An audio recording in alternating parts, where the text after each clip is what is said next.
Okay, welcome everyone to the August 16th Union Social, and we've got Lauren Caldwell here with us tonight to talk about why your vote matters and why it's a good thing to listen to your union when it comes to voting, because we do go through a process of vetting candidates and all of that, which Lauren will go through with you, and it's a really great process that our union has for looking for people for office that will actually stand up for the things that we care about.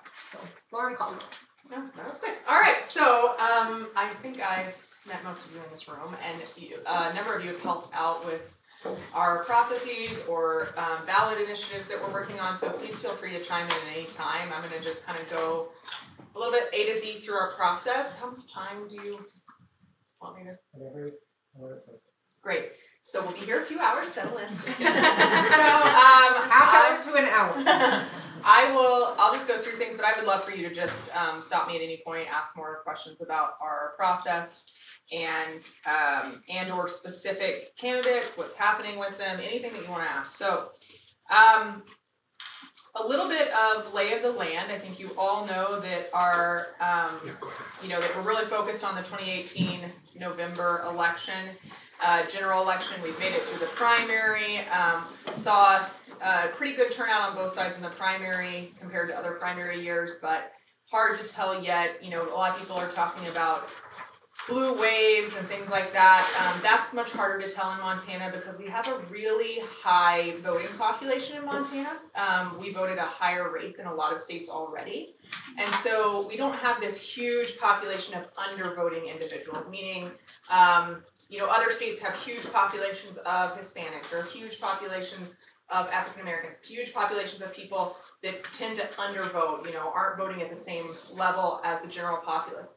And Montana doesn't have that. So I just want to kind of start out with the fact that it's unlikely that we have some kind of crazy high turnout.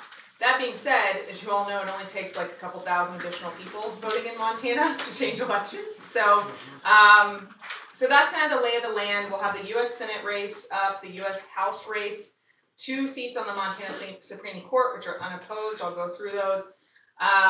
Clerk of the Supreme Court, the legislature, and then ballot issues. So those are the big things, and the PSC, which I should add to our endorsement list. So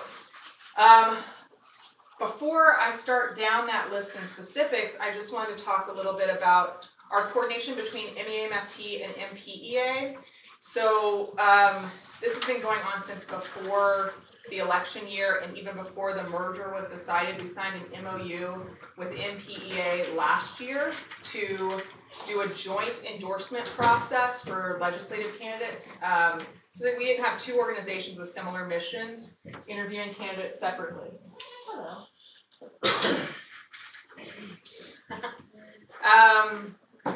So we had been working together even prior to the merger. All of our interview teams had members of former MEAMFT and MPEA when it came to legislative interviews. And then, of course, our board overall, which is now a merged board,